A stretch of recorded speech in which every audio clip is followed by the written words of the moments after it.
To be honest, before I came to India, I wasn't sure what to expect. People told me it would be overwhelming, loud, chaotic, not exactly beautiful. Some even said it wasn't the kind of place you go to relax or feel safe. I had my doubts, but what I found couldn't have been more different. I stood alone in the middle of snow-covered valleys in Ladakh, watched the sunrise over misty hills in the northeast, and walked through ancient ruins in Tamil Nadu that left me speechless. I saw beaches, jungles, mountains, cities, each one more surprising than the last. No one told me India had places that felt like Switzerland, Bali, and Morocco all rolled into one. No one told me I'd feel peace here, or wonder, or connection. If you've only heard the stereotypes, forget them. India isn't what they say. It's so much more. And honestly, it might just change the way you see the world. And really, what better time than Independence Day in India to share what I discovered? A country that isn't just one thing, but thousands of different worlds in one. It challenges your assumptions in the best way. It makes you slow down, open your eyes, and really feel the places you're in.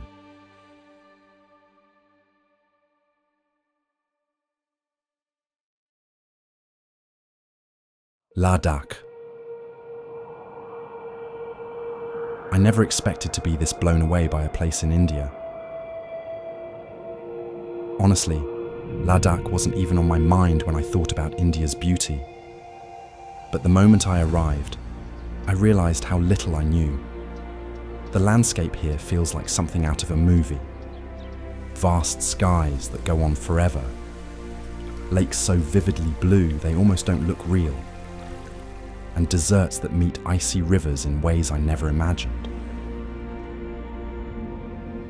The sky here is unlike anything I've ever seen. So wide, so blue, it feels like it's touching the mountains all around. Then there's Pangong Tso, a lake that changes color like a living painting, from deep blue to bright turquoise. Standing there, I thought, is this really India? Because honestly, this kind of place didn't come to mind when I thought of India. Exploring Nubra Valley, I was amazed by how golden desert dunes sit right next to icy streams. A mix so unexpected it felt like stepping into a dream. And so Moriri, quiet, untouched, and full of wild beauty. When I reached Thixi Monastery, perched high above the valley, the views made me realize how much of India I had yet to discover. Ladakh showed me a side of India I never imagined. And now I can't stop thinking about it.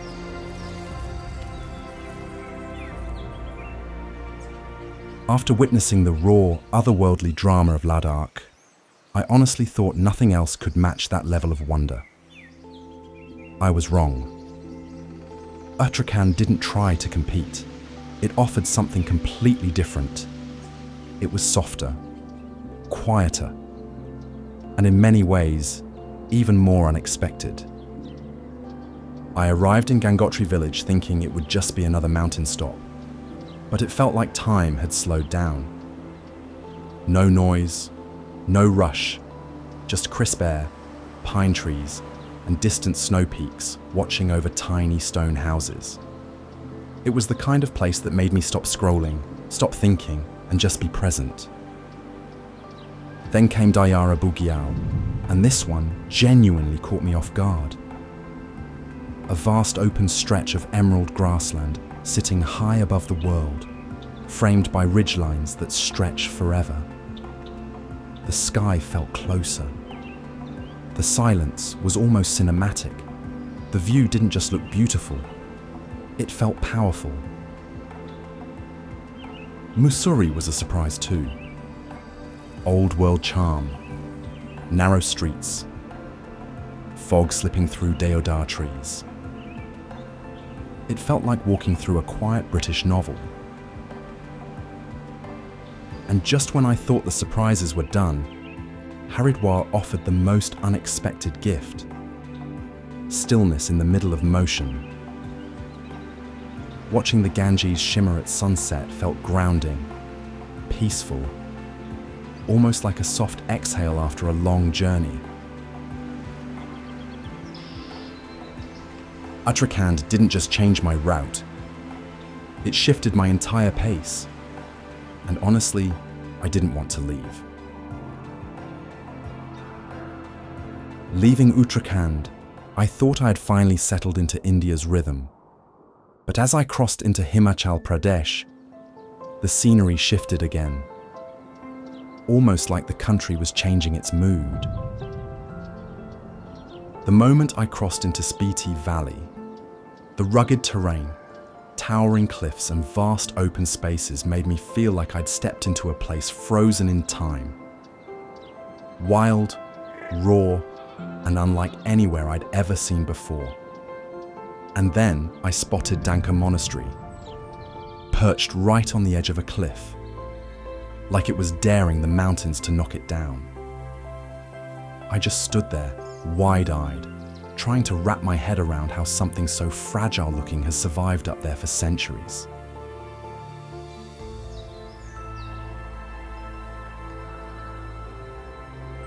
Next up was Kinnaur, where the green valleys and towering peaks looked like they'd been painted just for me. But the biggest surprise? Chitkul. This tiny, quiet village right at the very edge of India, near the Tibetan border. I'd never even heard of it, but walking there felt like stepping into a secret, untouched world. Crystal clear rivers, endless pine forests, and a calm that just sinks into your bones. Himachal Pradesh showed me just how incredibly diverse and jaw-droppingly beautiful India really is. Every moment was a new surprise, and honestly, I was hooked from the first second. After the cold, dramatic heights of Himachal, I didn't think India had much left that could still surprise me. But then I landed in Kerala, and everything changed. The air was warm and heavy with the scent of rain and greenery. It felt softer, slower, almost like the whole place was breathing differently. My first stop was Alleppey, and honestly, cruising through those backwaters on a simple boat felt like the world around me melted away. The water was still, the palm trees leaned over the canals, and the reflections looked too perfect to be real.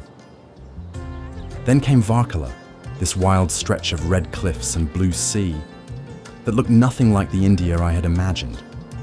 I stood there for a while, just trying to take it all in.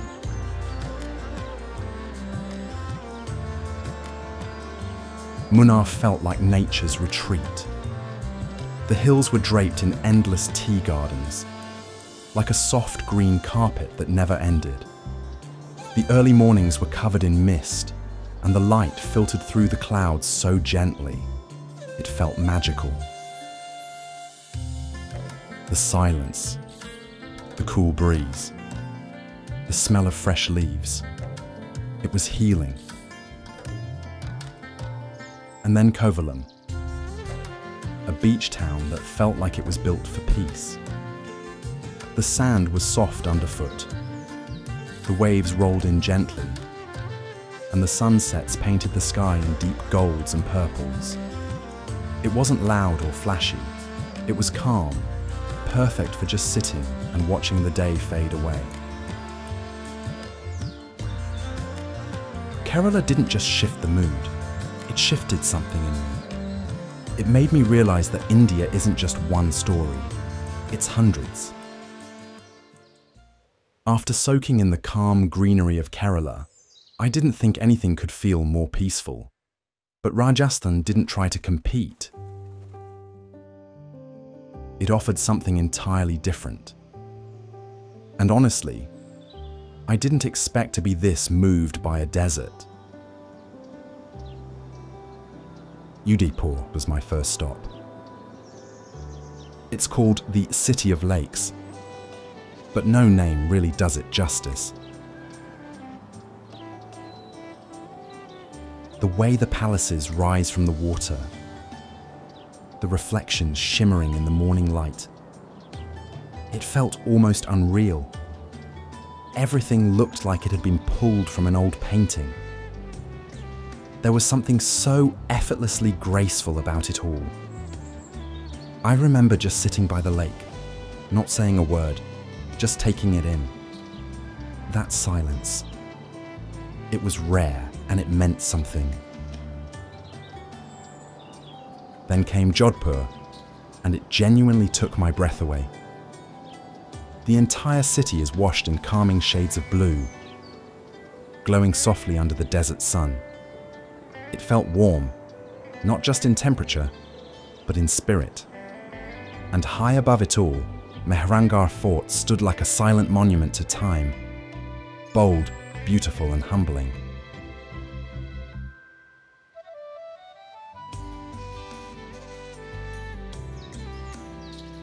And tucked quietly into all of this was Sagar Lake. Still waters, golden skies, and a kind of quiet I didn't know I needed. Rajasthan didn't just show me beauty, it made me feel it.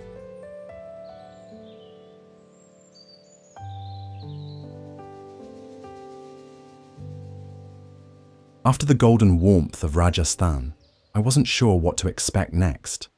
But Tamil Nadu, it instantly felt like a different chapter in the same incredible book.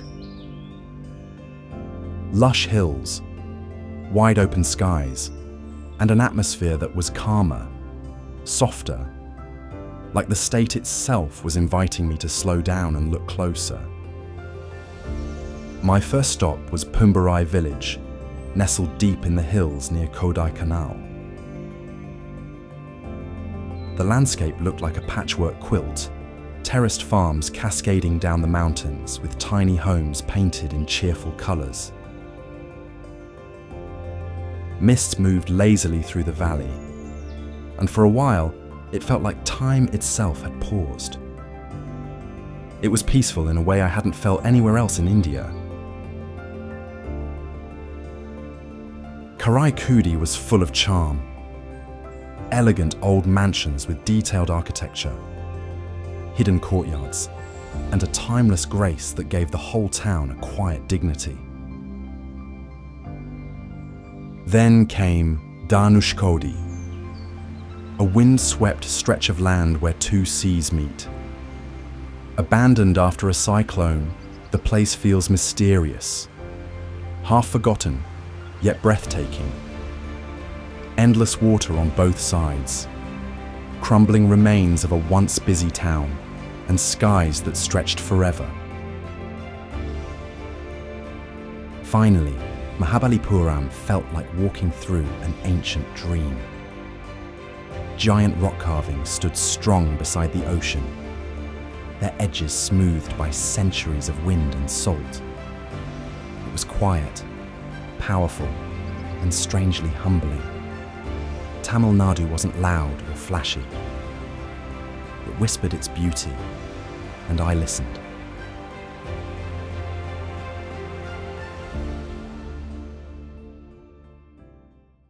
After the earthy charm and calm rhythm of Tamil Nadu, Karnataka unfolded like a vivid painting. Bolder, greener, and full of surprises I never saw coming. My journey began in Mysore, a city where old-world grace still lingers in the air. The streets felt regal, especially as I stood before the Grand Mysore Palace. Its intricate walls illuminated softly against the evening sky.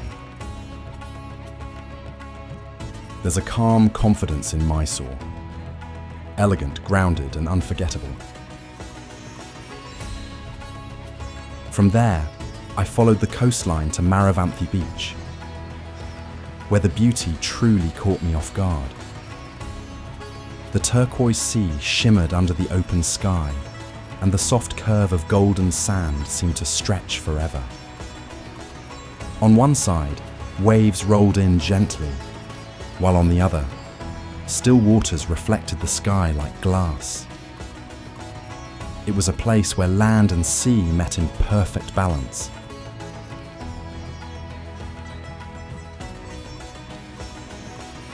Next was Hampi, vast, surreal, and ancient. Giant boulders, burnt orange earth and golden light made the entire place feel like a forgotten planet.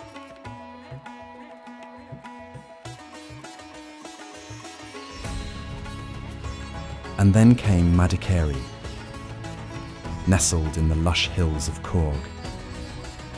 The air was cooler, the greens deeper, rolling plantations and mist rising over the forests made it feel peaceful and wild at once. Karnataka had layers I never imagined, each one more breathtaking and unexpected than the last, leaving me in awe of the incredible diversity tucked within this single state.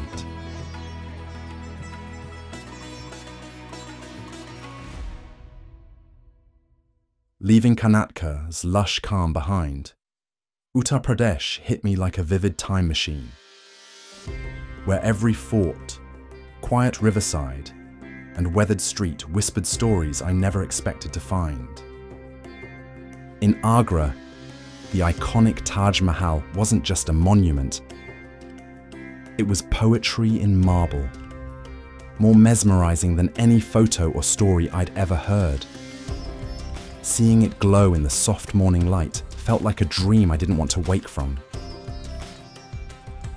From there, I wandered through Varanasi, one of the world's oldest living cities. The banks of the Ganges here felt alive with a rhythm of their own, a place where life's simple moments play out against a backdrop of timeless rituals and glowing lamps. Next was Lucknow, a city that feels like a living museum. The elegant old architecture stands proudly alongside busy streets filled with life and colour. There's a calm charm in the air, where every corner tells a story and every sunset paints the city in golden hues. Uttar Pradesh surprised me yet again, a state where the past and present dance together in ways that are endlessly captivating.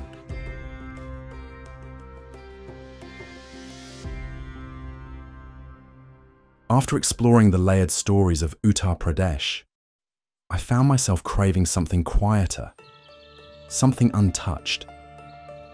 That's when I landed in Nagaland, and almost instantly, it felt like I had stepped into a different version of India. Raw, serene, and astonishingly beautiful. Kohima, perched high in the hills, introduced me to a world I never imagined. Mist curled through the pine forests, and every bend in the road opened up to sweeping views of green ridges and quiet villages. There was a calmness here, like time had learned to slow down. Then came Zuku Valley, rolling green hills stretching into the distance, blanketed in wildflowers and stillness. It felt like a painting you could walk into, with not a soul in sight. Just nature, wide and open. In Konoma village, sustainability wasn't a concept. It was a way of life. Clean, peaceful, with every house blending seamlessly into the landscape. And in Tuensang, surrounded by endless hills and open skies, I saw a wilder, more remote side of Nagaland, one that felt ancient, untamed, and deeply grounding.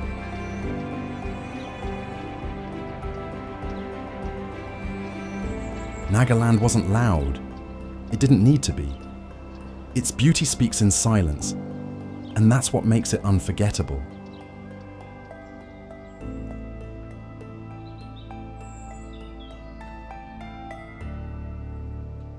After the serene silence of Nagaland, I continued deeper into the northeast, into Arunachal Pradesh, a place that felt like India's best-kept secret. The roads narrowed, the forests thickened, and suddenly I was surrounded by landscapes that looked like they belonged in a Himalayan dream. Tawang hit me first, not just because of its altitude, but because of the sheer drama of the terrain. Snow-dusted peaks loomed above pine-covered slopes, and lakes reflected skies so clear they didn't look real. Every viewpoint felt cinematic.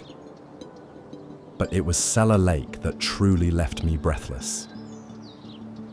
Sitting at over 13,000 feet, this high-altitude lake shimmered with icy blues, surrounded by snow-covered slopes.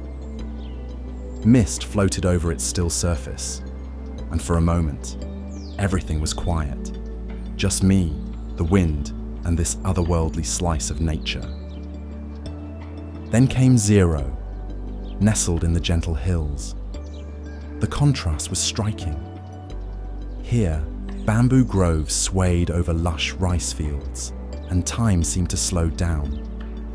The air smelled of earth and rain. It wasn't just scenic, it was grounding. Arunachal showed me a side of India I never imagined. Raw, quiet, and stunning. It completely changed how I saw the country. After exploring the quiet beauty of Arunachal, Maharashtra became my last stop before heading back home. And what a final chapter it was. Mumbai instantly grabbed my attention with the majestic gateway of India standing proud by the Arabian Sea. Watching the sunset paint the sky behind this historic monument, I felt a calm moment amid the city's non-stop energy. Mumbai is a city full of stories, where history meets modern life, and every street buzzes with something new. Lonavala's mist-covered hills and waterfalls provided a perfect escape from the city's rush, while Manna's peaceful greenery let me slow down and breathe deeply. Then, in Osmanabad's Ter village, ancient ruins quietly shared tales from centuries ago, a beautiful reminder of India's rich past.